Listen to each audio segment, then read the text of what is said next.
Warahmatullahi wabarakatuh. Waalaikumsalam warahmatullahi wabarakatuh. Alhamdulillah. Alhamdulillahi rabbil alamin. Wassalatu wassalamu ala asrofil anbiya'i wal mursalin Sayyidina wa maulana Muhammadin wa ala alihi wa sahbihi ajmain. Ketemu lagi dengan Mr. TM, kuliah tamu luar biasa dengan uraian-uraian ilmiah metodologik tentang tasawuf yang eksakta. Bertempat di kampus Taklim Ma'rifat Gresik Balong Panggang. Judul yang kita angkat kali ini adalah Carilah pembawa wasilah di zamanmu sendiri. Kami kritisi ya, bahwasanya anggapan, dugaan, keyakinan bahwa tidak ada lagi Rasul setelah Rasul Muhammad itu sangat keliru.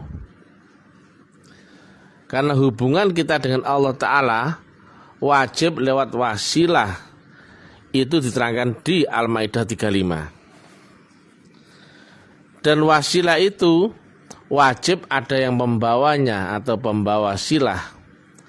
Maka pembawa silah itu adalah fungsi daripada Rasul yang ada di setiap zamanmu, sebagaimana diterangkan di At-Taubah 128. Di Al-Maidah 35 tadi menyampaikan ya, carilah jalan wasilah untuk mendekatkan diri ke hadirat Allah Ta'ala. Berarti untuk mendekatkan diri harus pakai jalan wasilah. Atau jika dibalik ya, kalau tidak ketemu jalan wasilah, maka kita tidak mungkin bisa mendekatkan diri ke hadirat Allah. Yang itu harus dicari ya. Itu Al-Maidah 35. Sekali lagi ya, hubungan kita dengan Allah nggak bisa langsung. Karena kamu beda dimensi dengan Allah. Kau sekarang di dunia beda dimensi dengan akhirat. Sekarang di dunia dengan akalmu, sedangkan yang di akhirat adalah dengan rohmu. Itu beda dimensi, maka nggak bakal nyambung ya. Jika Allah di Malik Yaumiddin, di akhirat tertinggi, maka ibadahmu jangan pakai akal, gak bakal nyambung. Sholatmu, kemudian doamu, zikirmu kalau pakai akal, ibarat ya kau setel radio, kau cari perambos FM, tapi mencarinya di frekuensi AM. Dicari manapun, mana radio perambos FM, gak bakal ketemu karena frekuensinya FM, sedangkan kau cari di AM. Allahnya maha roh, kutipkan sebagian rohku loh. Dia maha roh, sedangkan kau sekarang di dunia ini dengan akalmu. Akal dimanapun orangnya mencari ilmu roh gak akan bisa ketemu jika tidak masuk lewat portal roh yang ada di baliknya guru roh. Nah itu dia ya. Jadi benar ya, makanya kalimat Nabi, udkhulu fisilmi kafah, masuklah kamu ke dalam Islam secara menyeluruh, artinya masuk ke dalam diri roh. Barulah bisa kafah jasmani dan rohani. Jadi semua manusia jika tidak baiat nggak mungkin bisa masuk akhirat. Makanya semua orang yang ceramah yang bukan seorang praktikal ya, maka dia hanya membayangkan akhirat sebatas dugaan, wacana, cerita yang itu masih nanti katanya. Iya, nggak mungkin bisa ketemu. Sedangkan yang jika ketemu dengan metodologi ya, yang dibaliknya tarekat ya, itulah praktek kau masuk ke dalam Islam secara kafah kata Nabi. Yaitu masuk ke ilmu roh. Maka rohmu dengan maha roh ada hubungan karena lewat frekuensi yang sama. Nah, konsep yang dibabarkan diceramahkan orang sekarang itu kan menganggap nggak ada lagi Rasul, itu keliru fatal ya. Yang khatam itu Nabi, nggak ada khatamul Rasul, nggak ada khatamul Anbiya ada. Karena hubungan dengan Allah nggak bisa langsung, itu nggak bisa. Jangankan Allah yang di Malik Yaumiddin, kamu hubungi anakmu yang kuliah di Jogja, kamu di Surabaya, dengan cara manualmu langsung, dia di Jogja aja loh, nggak mampu kok, betul ya? Teriak bisa nggak? Kau ingat-ingat, kau dengan panca inderamu, kan nggak mungkin, betul ya? Itu dia masih di kota sebelah lo, nggak mungkin. Apalagi Tuhan ada di Malik Yaumiddin, beda dimensi, maka nggak mungkin, maka masih ada sistemnya. Nah, wasilah itu sistem ya, agar hubunganmu ada sambungan dengan Allah lewat teknologi metafisika, yaitu memanfaatkan gelombang roh dengan menyamakan frekuensi dan gelombang yang sama. Maka kau harus dapatkan dulu channel wasilahnya di dunia, di zamanmu sendiri. Makanya Quran seolah-olah pelin-pelan ya, Allah itu jauhnya tak terhingga, melewati 7 lapis langit. Kayaknya ini, kayak Quran, kayaknya pelin-pelan ya. Tapi Allah itu lebih berhampir daripadamu timbang urat leher. Jika kata Nabi Allah itu dekat, kenapa Nabi kok Mi'raj? Betul nggak? Melewati 7 lapis langit ya. Yang jauh itu adalah Allah yang di Ars. Yang dekat adalah gelombangnya Allah lewat wasilah tadi loh. Jelas loh? Misalnya kau di sini ya, gelombang Prambors FM ya, stasiunnya di Diwe, misalkan orang sana kan nggak tahu Diwe ya. Jauh Diwe itu sebelahnya Berlin. Nah, jauh Diwe ya, yang mana Diwe nggak tahu pokoknya, jauh pokoknya loh. Tapi kalau kau tahu alamat gelombangnya, berapa gelombang Diwe? Gelombang radio itu, yang stasiun di Diwe tadi. Oh, 100 MHz FM. Maka tinggal gini tuh ada. Dekat gak itu? Dekat. Begitu kau cocokkan dengan gelombang dan frekuensi yang sama, stasiun Diwe tadi sudah siarannya nyambung di radiomu. Sangat dekat denganmu. Bahkan di dalam radiomu sendiri itu ada Diwe. Tapi kalau kau cari stasiunnya, tempatnya, oh jauh sekali. Nah, jadi saking jauhnya nggak mungkin dijangkau oleh manusia ya, dengan cara manual. Itulah gambaran Allah yang jauhnya tak terhingga, karena dia di ujung puncak langit akhirat tertinggi. Dia sendiri yang sampaikan di Al-Fatihah ya, Maliki Yaumiddin, aku raja di langit akhirat tertinggi. Tapi kok dekat tuh. Tapi aku lebih berhampir daripadamu timbang urat leher. Tapi Tuhannya sama nggak itu? Radio yang jauh di sono stasiunnya sama radio di gelombang 100 MHz FM itu sama nggak itu? Sama. Kalau kau mau cari radio itu, kenapa kok jauh-jauh ke sana untuk mendengarkan orang siaran itu enggak? Sementara kau bisa setel siaran radio di radiomu sendiri, dekat sekali, nggak usah kemana-mana, betul nggak? Nah itu dia. Berarti nggak mungkin kau berhubungan dengan Allah jika tidak lewat wasilahnya. Dan wasilah itu ada yang membawa.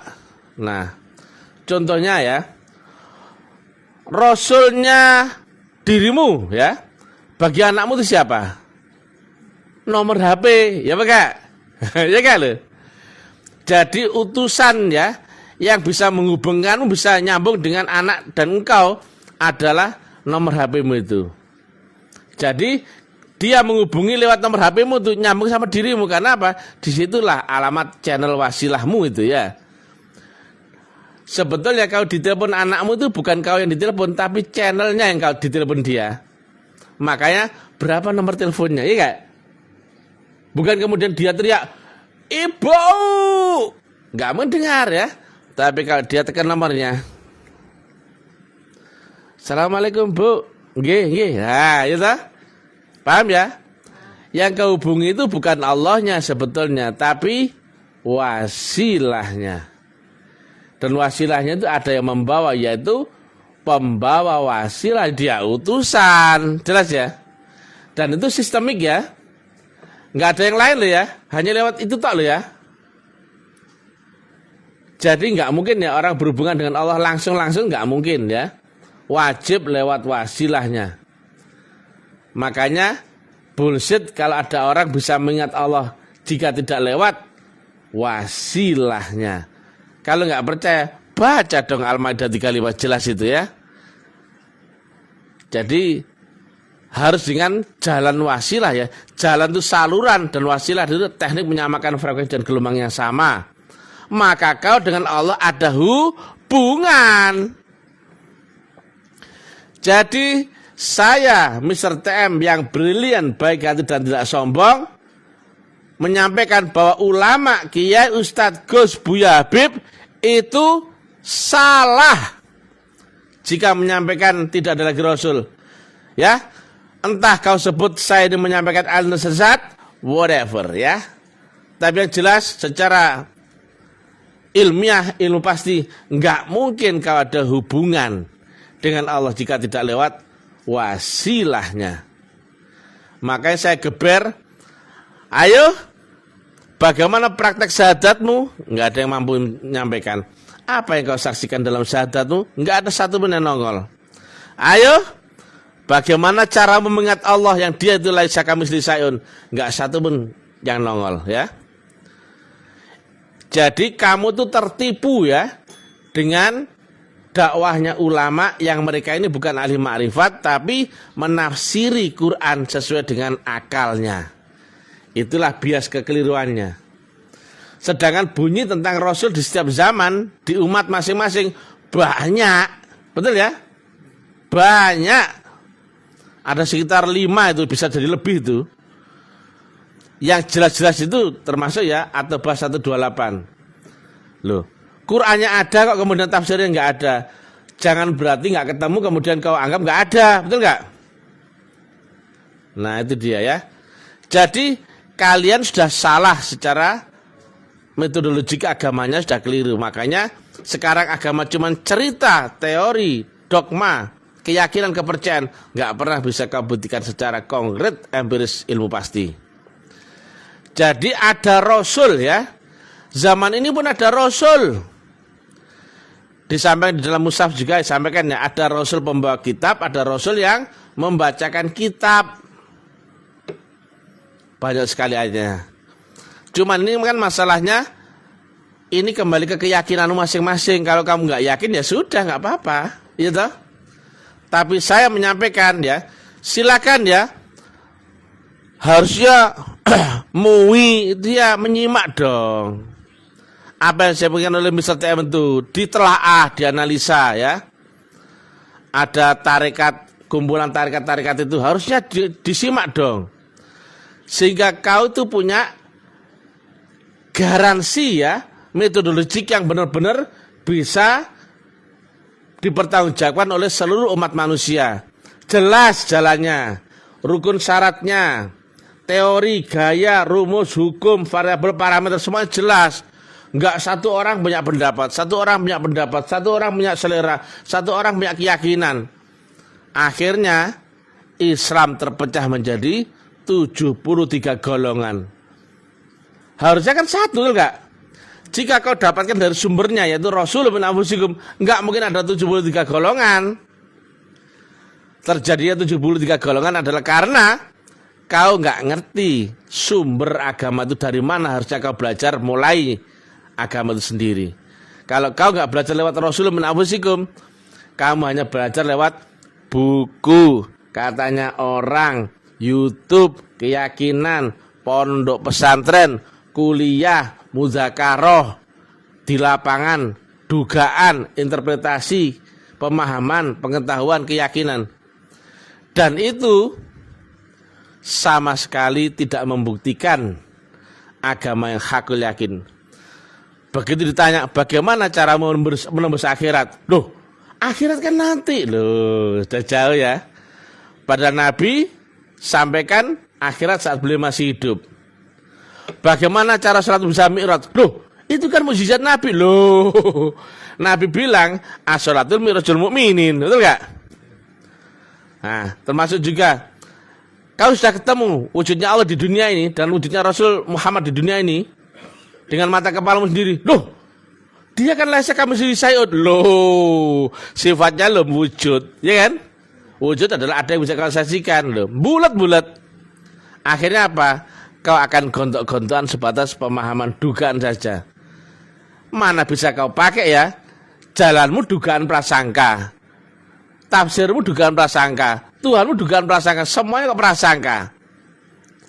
Itulah ya, jika nggak ketemu apa yang dimaksud dengan wasilah di Al-Maidah 35. MUI, coba ya organisasi keagamaan ya. Ada Nahdlatul Ulama, ada Muhammadiyah, ada MUI, ada Jatman. Harusnya ini masalah yang sangat dasar loh. Kenapa kok harus berkembang sampai ruwet, bulat, mumet? Akhirnya apa? Untuk mengembalikan umat kepada satu perspektif yang sama, susah setengah mati. Susah setengah mati. Akhirnya apa? Indonesia menjadi banyak sudut pandang. Masing-masing merasa benar dan keyakinannya. Kan itu sangat relatif. Nah makanya ya, saya sampaikan ya, agama itu adalah hubunganmu dengan Tuhanmu. Jika nggak ada hubungan dengan Allah, semua belum bernilai agama. Biar kau sholat, zakat, puasa, haji, tapi gak nyambung, cuman dapat azab, murka, dan laknat. Betul nggak? Kamu sholat, sudah sholat toh, tapi gak nyambung, dapat neraka wel. Kamu ngaji, tapi gak berserta nur, surat Al-Baqarah 6, dapat jahanam. Kamu puasa, sudah buko, sahur dan sebagainya, dapat lapar dan haus. Gak dapat apa-apa. Maka yang terpenting bukan di itunya, gak perlu sholat dulu, kan? Saya bilang ya, gak perlu sholat dulu, gak perlu ngaji, gak perlu sekolah, gak perlu pinter-pinteran, gak perlu apa-apa. Kau harus temukan dulu wasilahnya. Dengan demikian kau akan berlatih cara agar gelombangmu nyambung akan Allah lewat wasilah itu. Baru kemudian kau pakai sholat, kau pakai puasa, kau pakai doa, kau pakai zikir, kau pakai haji, maka semuanya menjadi bernilai ibadah. Kan begitu Nabi Muhammad. Enggak ada cerita Rasul-Rasul semua itu belajar dari sholat dulu, enggak ada. Ngaji dulu enggak ada. Ketemu kiai-kiainya dulu enggak ada ya. Itu semua sekunder ya, enggak terlalu urgen ya, bukan kardinal ya. Yang urgen kardinal adalah kau harus temukan dulu pembawa wasilah di zamanmu masing-masing. Dialah utusan yang ulama waris. Dialah yang membawa wasilah di zamanmu, sehingga kau ada hubungan dengan Allah lewat saluran gelombang wasilah. Jadi antara dunia ya, kemudian di atas dunia ya ada batas ambang, yaitu kematian. Barulah ketemu akhirat. Akhirnya berlapis-lapis. Barulah ars ya, atau akhirat tertinggi. Maka nggak ada jalan lain. Semua manusia harus bisa memasuki dimensi akhirat, bisa masuk ke alam roh, harus bisa mi'raj. Baru ada kemungkinan hubunganmu nyambung dengan Allah lewat wasilahnya.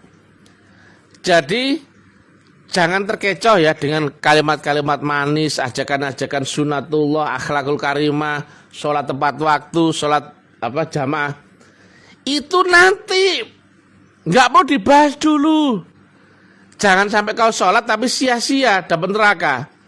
Yang dibahas di awal adalah carilah wasilah agar kau bisa belajar menyambungkan gelombangmu dengan Allah lewat wasilah itu. Barulah setelah kau belajar teknik zikir, kemudian mi'raj, barulah sholat. Karena sudah ngerti caranya, sudah kenal siapa yang kau sembah. Contohnya ya, kalau jujur ya, apa yang kau ingat dalam sholatmu? Katanya kan Allah, katanya ngakunya. Lantas apanya Allah yang kau ingat loh? Bingung toh? Jika ya misalkan ya, ini adalah mushaf Quran. Lalu ditanya, sudah pernah ketemu tuh mushaf Quran? Sudah. Lantas apanya mushaf Quran yang kau ingat? Warnanya coklat krem. Ya nggak terlalu besar loh, ingat toh? Quran yang aku ingat ya, yang tadi ya, warnanya krem, nggak terlalu besar, ada embosnya warna emas. Kemudian ada casingnya dari kulit imitasi. Jelas toh? Lah saya tanya, apanya Allah yang kamu ingat loh? Nama, wah. Kalau masih ngomong masalah nama, berarti kamu nggak tahu alamat tujuan.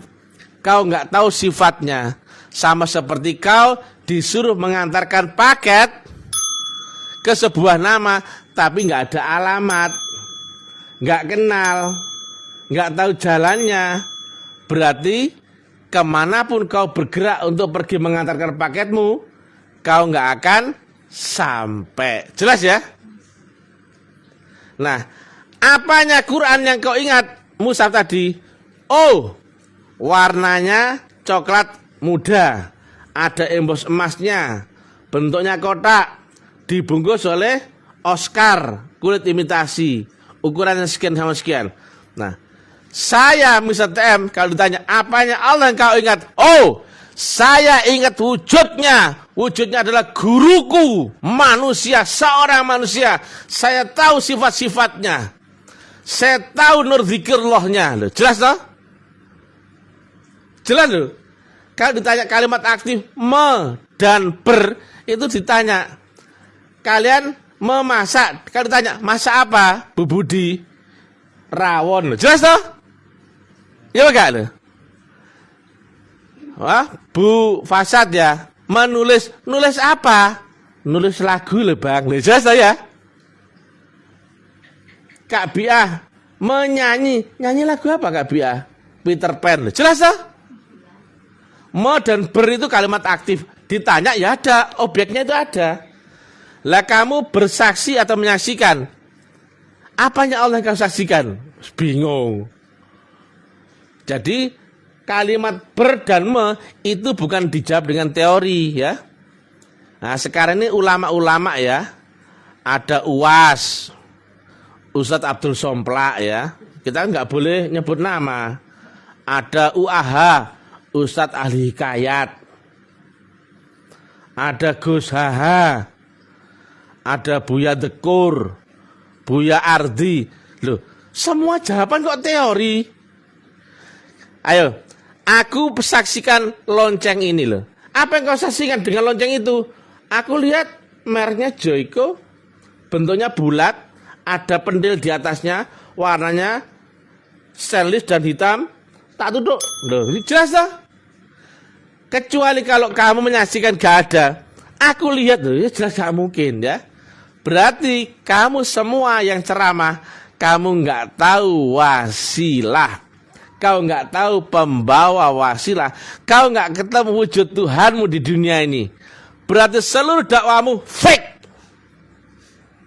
Palsu. Karena kau bukan ahli makrifat. Keluarlah. Tanggapilah kalimatnya Mr. TM. Nggak satu pun yang nongol. Heran aku. Tapi sekarang sudah sopan lah ya. Kalau kemarin saya maki-maki tetap nggak ada yang nongol. Biar keluar nongol lah. Menanggapi Mr. TM nggak ada. Pada saya pisui jancuk, taek, matamu picek, asu, tai lasso, cukimai. Diem aja ya. Fatal ini. Demikian juga mengingat Allah. Apanya Allah yang kau ingat? Nah saya bilang ya. Ketika orang nanya. Lah Mr. TM, apanya Allah yang kau ingat? Aku ingat wujud wajahnya. Jelas ya? Aku ingat gelombangnya. Aku ingat sifat-sifatnya. Cocok gak dengan surat Al-An'am? Ini wajah tuh. Wajhiyah. Cocok? Wajhiyah itu apakah Allah? Bukan.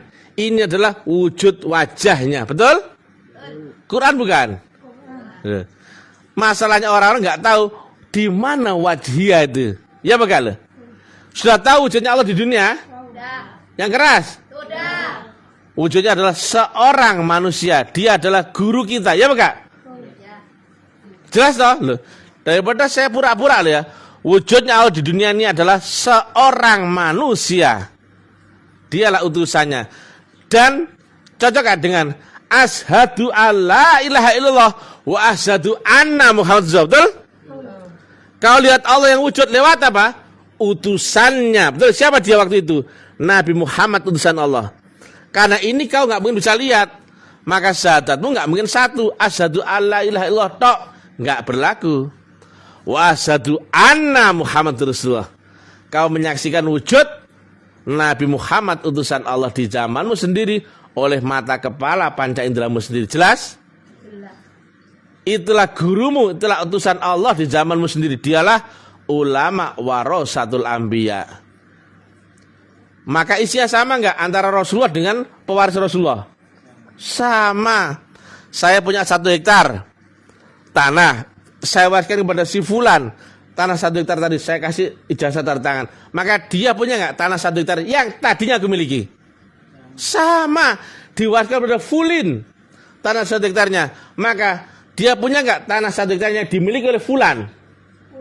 Dimiliki oleh saya? Sama. Saya, fulan, fulin, filun ya sama saja. Al-ulama warasatul. Ini kan gamblang. Jatman ya. Harusnya dikawal ya. Mana tarekat yang benar-benar waris? Saya garis bawahi ya, saya klasifikasi. Ada tarekat itu hanya jalur keilmuan. Ada yang amanah dan ada yang waris. Ini beda. Misalkan saya ya berguru pada Sayyidi Syekh A. Saya nggak dapat ijazah, saya nggak dapat amanah. Tapi boleh nggak saya mencatat nama guru saya sebagai guru saya? Boleh, wong itu benar kenyataan, betul nggak? Tapi itu bukan waris. Betul nggak? Saya muridnya Sayyidi Syekh A, berarti di atas saya tuliskan nama guru saya. Tapi saya bukan membawa amanah, bukan pula membawa waris. Betul nggak? Yang kedua, saya berguru pada Sayyidi Syekh A. Kemudian ada amanah Sayyidi Syekh A ya. Kau teruskan ya surau ini ya. Kau lanjutkan ya. Kau kembangkanlah ke Malaysia. Kau kembangkanlah ke dunia medis atau pendidikan. Tapi nggak ada ijazahnya. Itu namanya amanah. Boleh nggak? Boleh. Tapi yang ketiga adalah kau berguru pada Sayyidi Syekh A. Kemudian kau diamanai waris. Ada ijazahnya resmi dan betul-betul ada saksi, ada statuta pusaka dan sebagainya yang disitu menunjukkan waris. Ibarat saya ya kasihkan tanah ya kepada si A, kau olah ya, itu waris bukan? Belum, disuruh ngolah belum tentu waris ya. Yang waris itu adalah pindah nama, pindah sertifikat hak milik. Betul ya? Betul. Ada yang kau bikin rumah di tanah itu ya, itu waris apa bukan? Amanah. Kau tanami padi ya, itu waris apa amanah? Amanah. Tapi kalau kau sini ya, ini tanah aku gantikan nama menjadi namamu. Aku wariskan tanah ini kepadamu. Itu namanya waris. Jatman, ini PR-mu ya. Bedakan tarekat itu ya. Antara garis berguru, garis amanah dan waris. Biar di bawah itu enggak pening. Ada pakai nama tarekat Naksabandiyah Khalidiyah, ada berapa losen itu. Nah itu ya. Kan saya kan menyampaikan saran. Demikian juga ya organisasi-organisasi keagamaan ya. Ayolah ilmiah. Karena ilmiah itu nggak bisa diganggu gugat ya. Karena ini bukan masalah pendapat lagi, tapi setelah lulus, setelah lewat metodologik. Jadi rumusnya sama, hukumnya sama, variabelnya sama, parameternya sama, katalisnya sama, barulah menjadi metodologik. Kalau kita masih berdasarkan dengan keyakinan, pemahaman, mazhab, kepercayaan, itu nggak akan ada selesainya itu agama ya. Jadi MUI, ayolah yang serius ya. Jadi Majelis Ulama India itu harusnya mengarahkan umat ya. Bagaimana orang itu ketemu dengan praktek Quran. Di dalam Quran menyebutkan munajat kehadirat Allah Ta'ala harus lewat jalan wasilah. Lah harusnya MUI sebagai pengayom, pemangku umat beragama di India, harus menunjukkan di manakah wahai agen-agen MUI alamat sang pembawa wasilah zaman ini. Oh, beliau loh. Jelas toh? Tepuk tangan. Loh kenapa gitu? Ini jalur silsilahnya, ini kajian ilmiahnya, ini metodologinya, ini sistemnya. Jelas. Jadi masyarakat India itu nggak meraba-raba. Iki kucing apa asu? Loh, jeguk ternyata asu. Iki gajah apa kudanil? Gak ngono rek. Nah makanya ada mediator kelembagaan itu mengawal umat beragama supaya ketemu on the right track, on the right way. Ya bahasa Indianya begitu ya. Iya kan? Aja ya kan? Ya, Jatman, MUI, demikian juga organisasi-organisasi keagamaan yang lain. Jujur ya, ayo silakan sharing ya. Syahadat itu bunyinya bersaksi atau mengucapkan? Coba ya. Bersaksi. Lah kenapa kok jadi mengucapkan? Harusnya kalian ya turun gunung dan meluruskan. Itu kesesatan loh. Tak goblok tak taek kok menang ae. Harga dirimu di mana? Bunyinya bersaksi loh. Lah kalau ditanya apa yang disaksikan? Ada jawabannya nggak harusnya? Ada. Lah kok mengucapkan? Kita ini meyakini loh. Lah kok meyakini? Itu kan angan-angan. Ulamanya gak ngerti. Ya. Demikian juga mengingat Allah. Apanya Allah yang kau ingat coba? Melayu lari sendiri-sendiri kan nggak ada yang ngerti. Kau terang wasilah, di mana wasilah itu dan bagaimana teknik wasilah teknologinya? Gak ada yang ngerti. Walah, emang saya salah tempat ini ya. Ayo bangun, bangun, ojo turu tok mendem kangkung, ya. Ayo rek, perubahan rek, pembaruan rek. Wes mentereng wis duwe lembaga kok ya. Assalamualaikum warahmatullahi wabarakatuh.